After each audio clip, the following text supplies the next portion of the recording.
ওম শান্তি। আজকের এই মুরলীমন্থন বা এই গভীর বিশ্লেষণে সবাইকে স্বাগত জানাই। আজকে আমরা এমন একটা বিষয় নিয়ে কথা বলবো যেটা আমাদের সবার প্রতিদিনের জীবনের সাথে একদম আষ্টেপৃষ্ঠে জড়িয়ে আছে। হ্যাঁ, একদম। মানে প্রতিদিনের সেই একই চেনা লড়াই আর কি। ঠিক তাই। একটা সিনারিও কল্পনা করা যাক। ধরুন বাইরে প্রবল কালবৈশাখী ঝড় বইছে, চারদিক একেবারে তছনছ হয়ে যাচ্ছে, ধুলো উড়ছে, গাছপালা ভেঙে পড়ছে। এখন আমরা কি তখন একটা লাঠি নিয়ে দৌড়ে গিয়ে বাতাসের সাথে যুদ্ধ করতে শুরু করব? শুনলে তো হাসিই পায়। কে আর খামোখা বাতাসের সাথে মারামারি করতে যাবে? রাইট। কিন্তু আশ্চর্যের বিষয় হল আমাদের প্রতিদিনের জীবনে যখন কোনো মানসিক ঝড় আসে, মানে হতে পারে সেটা অফিসের কোনো সাংঘাতিক চাপ, বা ধরুন পরিচিত কারো কোনো কটু কথা বা অপ্রত্যাশিত সমালোচনা, তখন কিন্তু আমরা ঠিক এই বোকামিটাই করে বসি। একদম ঠিক বলেছেন। আমরা শোটান পরিস্থিতি বা বাইরের মানুষটার সাথে যুদ্ধ করতে নেমে পড়ি, তাদের বদলাতে চাই, আর দিন শেষে মানসিকভাবে একেবারে পরিশ্রান্ত হয়ে যাই। আসলে এটাই আমাদের আধুনিক জীবনের বলতে পারেন সবচেয়ে বড় ট্র্যাজেডি। আমরা সারাক্ষণ এমন কিছু নিয়ন্ত্রণ করার চেষ্টা করছি যার উপর হয়তো আমাদের কোনো হাতই নেই। ঠিক। এই বাইরের জগৎ, মানুষের আচরণ বা চারপাশের পরিস্থিতি, এগুলো তো সেই প্রাকৃতিক ঝড়ের মতোই, তাই না? এদের সাথে লড়াই করা মানে স্রেফ নিজের শক্তির অপচয় করা। আর আজকের এই সোর্স মেটেরিয়াল বা মুরলির গভীর বিশ্লেষণে আমরা ঠিক এই জায়গাটাতেই ফোকাস করব। মানে আমরা পরিস্থিতিকে বদলানোর চেষ্টা করব না। না, একদমই না। বরং মুরলি আমাদের শেখায় কিভাবে বাইরের বাতাসের সাথে যুদ্ধ না করে অত্যন্ত সুকৌশলে নিজেদের ভেতরের একটি বিশেষ দরজা চিরতরে বন্ধ করে দেওয়া যায়। বাহ! এই দরজা বন্ধ করার বিষয়টা কিন্তু বেশ ইন্টারেস্টিং। তার মানে আমরা সমস্যা থেকে মুখ ঘুরিয়ে পালিয়ে যাচ্ছি না, বরং একটা প্র্যাকটিক্যাল বাফার তৈরি করছি। একদম, খুব সুন্দর বলেছেন, একটা প্র্যাকটিক্যাল বাফার। কিন্তু একটা প্রশ্ন মাথায় আসছে, মানে যখন কোনো প্রাকৃতিক ঝড় আসে তখন ঘরের জানালা দরজা বন্ধ করার বিষয়টা আমরা খুব ভালোভাবেই বুঝি, কিন্তু মানসিক স্তরে এই দরজা আসলে কি? মানে কোন দরজাটা আমরা প্রতিদিন হাঁ হাঁ করে খোলা রেখে দিই, যার কারণে বাইরের নেতিবাচকতা সোজা আমাদের ভেতরে ঢুকে পড়ে? খুব খুব সুন্দর একটা পয়েন্ট তুলেছেন। আমাদের মানসিক জগতের সেই দরজাটা হলো দেহ অভিমান, বা যাকে আমরা বলি বডি কনশাসনেস। আচ্ছা, বডি কনশাসনেস। হ্যাঁ, একটু মনস্তাত্ত্বিক দিক থেকে দেখলে ব্যাপারটা পরিষ্কার হবে। আমরা সারাদিন নিজেদের বিভিন্ন জাগতিক পরিচয়ের সাথে একাত্ম হয়ে থাকি। এই যেমন কেউ হয়তো নিজেকে ভাবে আমি একজন বড় অফিসার, কেউ ভাবে আমি এই বাড়ির কর্তা, বা খুব সাধারণ স্তরে ভাবি আমি এই শরীর। রাইট। তো যখনই আমরা নিজেদের এই অস্থায়ী জাগতিক বা শারীরিক পরিচয়ের খোলসে আবদ্ধ করে ফেলি, ঠিক তখনই আমাদের অহংকারের দরজাটা হাট করে খুলে যায়। তার মানে আমি যখন নিজেকে একটা পদের বা পরিচয়ের মোড়কে দেখি, আম, তখন সেই পদটাই একটা টার্গেট বোর্ডে পরিণত হয়। হুম, কেউ কিছু বললে সেটা সোজা এসে ওই টার্গেটে আঘাত করে। একেবারে তাই। ধরুন আপনার পরিচয় যদি হয় আমি একজন ভীষণ সম্মানীয় ব্যক্তি, আর কেউ হঠাৎ আপনাকে অসম্মান করে বসল, তবে সেই অসম্মানটা সরাসরি আপনার অস্তিত্বে আঘাত আনবে। কারণ আমি ওই পরিচয়টাকেই নিজের অস্তিত্ব বলে মেনে নিয়েছি। ঠিক। কিন্তু মুরলি এখানে একটা সম্পূর্ণ ভিন্ন মেকানিজমের কথা বলছে। মুরলি বলছে নিজেকে এই শরীর বা পদের ঊর্ধ্বে নিয়ে যেতে হবে। নিজেকে ভ্রুকুটির মাঝে অকাল তক্তে বিরাজমান এক চৈতন্য জ্যোতি বা অশরীরী আত্মা হিসেবে অনুভব করতে হবে। এই অকাল তক্ত শব্দটা একটু ভেঙে ব্যাখ্যা করা প্রয়োজন বলে মনে হচ্ছে। নিশ্চয়ই। অকাল মানে হলো যার উপর কালের বা সময়ের কোনো প্রভাব নেই, আর তক্ত মানে তো আমরা জানি সিংহাসন। আচ্ছা, সময়ের প্রভাব নেই এমন সিংহাসন? হ্যাঁ, অর্থাৎ আমি হলাম সেই অবিনশ্বর আত্মা যার উপর বাইরের কোনো অপমান, নিন্দা বা পরিস্থিতির আঁচ লাগতে পারে না। যখন আমরা এই আত্মিক স্থিতিতে থাকি তখন কেউ অপমান করলেও সেটা আমাদের আঘাত করতে পারে না। কারণ আত্মার তো কোনো জাগতিক মান অপমান নেই, তাই না? একদমই তাই। অপমানটা যেন তখন আমাদের ভেতর দিয়ে বেরিয়ে যায়, কোথাও ধাক্কা খায় না। আর এই অবস্থাটাই হলো সেই দরজা বন্ধ করে দেওয়া। তাত্ত্বিকভাবে বিষয়টা শুনতে তো অসাধারণ লাগছে, মানে একটা নিশ্ছিদ্র আধ্যাত্মিক বর্ম আর কি। কিন্তু আমি এখানে একটা একেবারে বাস্তব বা প্র্যাকটিক্যাল প্রশ্ন তুলতে চাই। হ্যাঁ হ্যাঁ, বলুন না। ধরুন অফিসে কোনো একটা প্রজেক্ট নিয়ে কেউ তীব্র সমালোচনা করল, বা পরিবারের খুব কাছের কেউ এমন কোনো কথা বলল যা সরাসরি আমাদের ইগোতে গিয়ে লাগে, তখন তো সাথে সাথেই সেই দেহ অভিমানের দরজা ধড়াম করে খুলে যায়। সেটা তো হয়। তো তাত্ত্বিক কথা এক জিনিস, কিন্তু এই দরজা প্র্যাকটিক্যালি বন্ধ রাখার মেকানিজম কি? এটাই আসলে আমাদের সবচেয়ে বড় চ্যালেঞ্জ। আর ঠিক এই কারণে মুরলি শুধু দরজা বন্ধ করা বলে থেমে থাকেনি। এর পেছনের মানসিক গঠনটা নিয়ে বিস্তারিত আলোচনা করেছে। আচ্ছা, মানে একটা সিস্টেম আছে এর পেছনে। হ্যাঁ, এই দরজা বন্ধ রাখতে হলে আমাদের চিন্তার বলতে পারেন অপারেটিং সিস্টেমটাই পাল্টাতে হবে। মুরলিতে এই নতুন সিস্টেমকে বলা হয়েছে বিশাল বুদ্ধি। বিশাল বুদ্ধি। হ্যাঁ, যখন আমাদের চিন্তার পরিধি খুব ছোট থাকে, মানে কেবল আমার কাজ, আমার পরিবার, আমার সম্মান এইটুকু গণ্ডিতে আটকে থাকে, তখনই ছোটখাটো কথায় আমরা তীব্র আঘাত পাই। বিশাল বুদ্ধি হলো এমন একটা মানসিক ব্যাপ্তি যেখানে এই ছোটখাটো বিষয়গুলো এমনিতেই অর্থহীন হয়ে যায়। তাহলে বিশাল বুদ্ধির অধিকারী হওয়া মানে কি সব বিষয়ে একরকম উদাসীন হয়ে যাওয়া, নাকি এর সুনির্দিষ্ট কোনো লক্ষণ আছে যা দেখে বোঝা যায় যে হ্যাঁ, চিন্তার পরিধি বড় হয়েছে? না না, উদাসীনতা একেবারেই নয়, বরং এটি হলো একটা বৃহত্তর দায়িত্ববোধ। মুরলিতে এই বিশাল বুদ্ধির 4টি সুস্পষ্ট নিদর্শনের কথা উল্লেখ করা হয়েছে। আচ্ছা, 4টি নিদর্শন কি কি সেগুলো? প্রথমত, তাদের মনের ভেতর সারা দিন কেবল সেবার খেয়াল চলতে থাকে, মানে কিভাবে অন্যের ভালো করা যায়। দ্বিতীয়ত, এই সেবা করাটা তাদের কাছে কোনো শখের বিষয় থাকে না, এটি যেন তাদের শ্বাস-প্রশ্বাসের মতো হয়ে যায়। রুহানি সেবা ছাড়া তারা এক মুহূর্ত থাকতে পারে না। মানে এটা তাদের স্বভাবে পরিণত হয়। একদম। তৃতীয়ত, তাদের বুদ্ধিতে সবসময় এই চিন্তা থাকে যে কিভাবে সমগ্র বিশ্বকে পতিত অবস্থা থেকে পবিত্র করা যায়। আর চতুর্থত, তারা নিজেদের প্রাপ্ত জ্ঞান কেবল নিজেদের মধ্যে আটকে রাখে না, বরং অন্যদেরও নিজের সমান তৈরি করার কাজে মগ্ন থাকে। ওয়াহ, খুবই সুন্দর। আর জানেন, এই 4টি কাজ করতে গিয়ে তারা নিজেদের এমন একটা বিশেষ অবস্থার মধ্যে নিয়ে যায়, মুরলিতে যাকে বলা হয়েছে ঘেরাও করা। হ্যাঁ, ঘেরাও শব্দটা শুনলেই তো জাগতিক অর্থে একটা আগ্রাসন, প্রতিবাদ বা কাউকে জোর করে আটকে রাখার ছবি মাথায় আসে। আধ্যাত্মিক আলোচনায় এই ধরনের একটা শব্দ একটু বেমানান লাগছে না? শব্দটা জাগতিক, সন্দেহ নেই, কিন্তু এর প্রয়োগটা এখানে সম্পূর্ণ মনস্তাত্ত্বিক। জাগতিক ঘেরাও মানে হল শারীরিক অবরোধ, কিন্তু রুহানি বা আধ্যাত্মিক অর্থে এই ঘেরাও হল এক জায়গায় স্থির হয়ে বসে সমগ্র বিশ্বের জন্য শান্তি, পবিত্রতা এবং প্রেমের প্রকম্পন বা ভাইব্রেশন ছড়িয়ে দেওয়া। আচ্ছা, ভাইব্রেশন ছড়িয়ে দেওয়া। ঠিক তাই। চারপাশের নেতিবাচক পরিবেশকে এই শুভ ভাবনার তরঙ্গের মাধ্যমে একটি অদৃশ্য সুরক্ষা কবচে ঘিরে ফেলাই হল রুহানি ঘেরাও। আপনি তো আগ্রাসন দিয়ে বিশ্ব পাল্টাতে পারবেন না, কিন্তু ভাইব্রেশন দিয়ে ঠিকই পারবেন। তার মানে এটি অনেকটা আমাদের ওয়াইফাই রাউটারের মতো কাজ করছে। Wifi router? বাহ, তুলনাটা ইন্টারেস্টিং। একটু বুঝিয়ে বলবেন? মানে ধরুন আমরা যখন ঘরে একটা শক্তিশালী রাউটার বসাই, তখন সেটার সিগন্যাল নীরবে চারপাশের দেয়াল ভেদ করে একটা নির্দিষ্ট এলাকা জুড়ে ছড়িয়ে পড়ে, তাই তো? হ্যাঁ, একদম। আর সেই এলাকার সমস্ত ডিভাইস ইন্টারনেটের সাথে যুক্ত হতে পারে। তো পৃথিবীকে বদলাতে বা শান্তি স্থাপন করতে তো আমাদের শারীরিকভাবে সব জায়গায় ছুটে যাওয়ার দরকার নেই। আমাদের গভীর শুভ ভাবনা আর পবিত্রতার ফ্রিকোয়েন্সি বা তরঙ্গই নীরবে সেই পরিবর্তনের কাজ করে দেয়। অসাধারণ। ঠিক ওয়াইফাই তরঙ্গের মতোই বিষয়টা। একটা রাউটার নিজে কিন্তু এক জায়গায় স্থির থাকে, কিন্তু তার প্রভাব বহুদূর পর্যন্ত কাজ করে। রাইট। তো যখন আমরা বিশাল বুদ্ধির স্তরে থাকি, তখন আমাদের মন থেকে বের হওয়া শান্তির প্রকম্পনগুলো চারপাশের অশান্ত পরিবেশকে শান্ত করে দেয়। কিন্তু এখানে একটা ব্যাপার আছে। কি ব্যাপার? এই তরঙ্গের মতো সেবা তখনই কার্যকর হয় যখন আমরা গভীরভাবে বুঝতে পারি যে আমরা ঠিক কোন পরিস্থিতির বা কোন সময়ের মধ্যে ব্রডকাস্ট করছি। সময়ের জ্ঞান না থাকলে এই বিশাল বুদ্ধি বা ব্রডকাস্টিং ফ্রিকোয়েন্সি বেশিক্ষণ ধরে রাখা যায় না। সিগন্যাল ব্রডকাস্ট করার জন্য পরিবেশটা বোঝা জরুরি, সেটা ঠিক।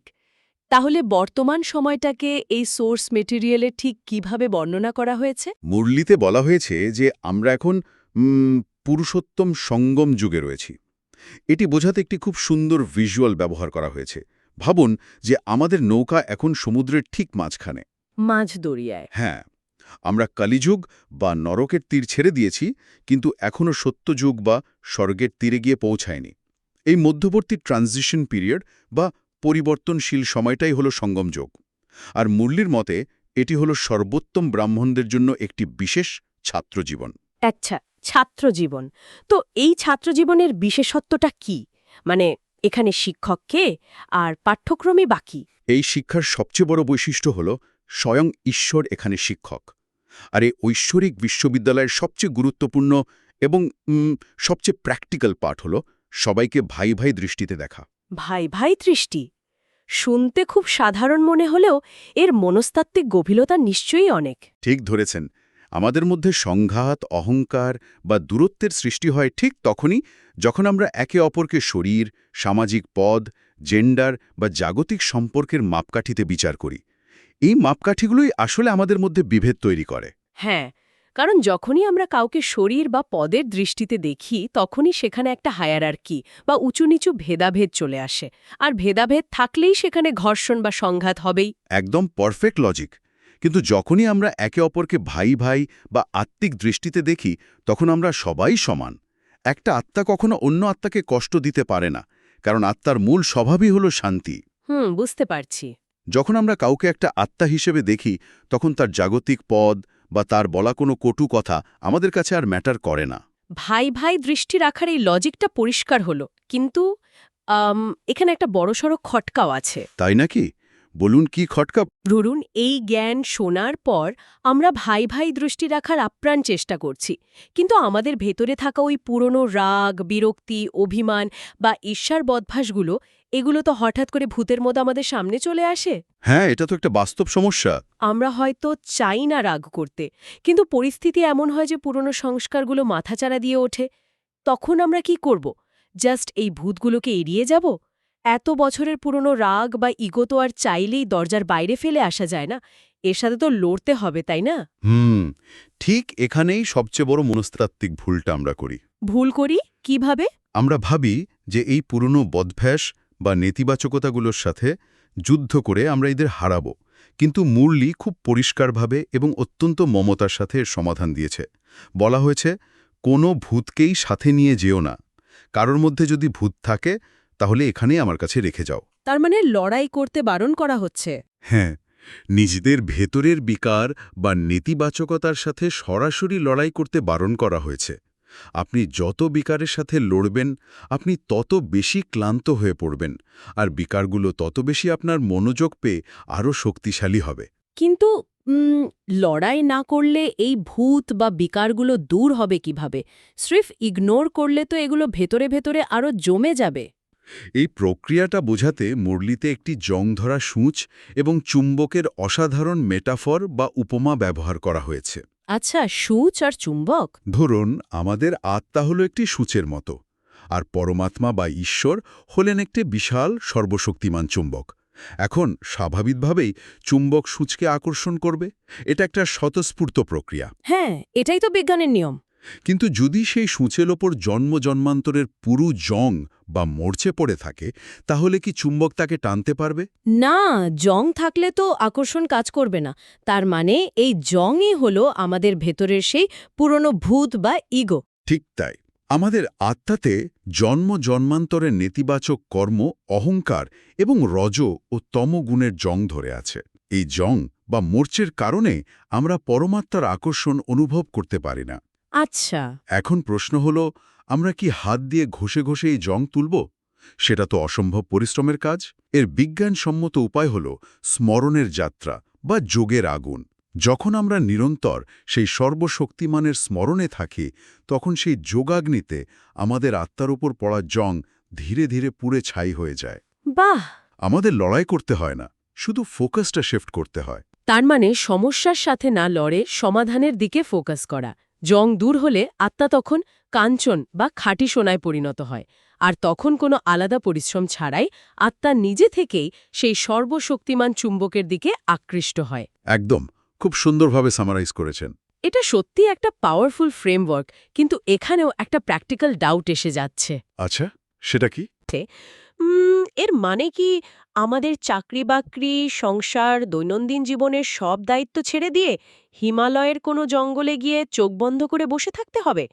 কারণ সাধারণ মানুষের পক্ষে তো সারাদিন সংসারের কাজ করতে করতে যোগাগ্নি জ্বালিয়ে রাখা সম্ভব নয়। হ্যাঁ, এটা খুব সাধারণ একটা ভুল ধারণা।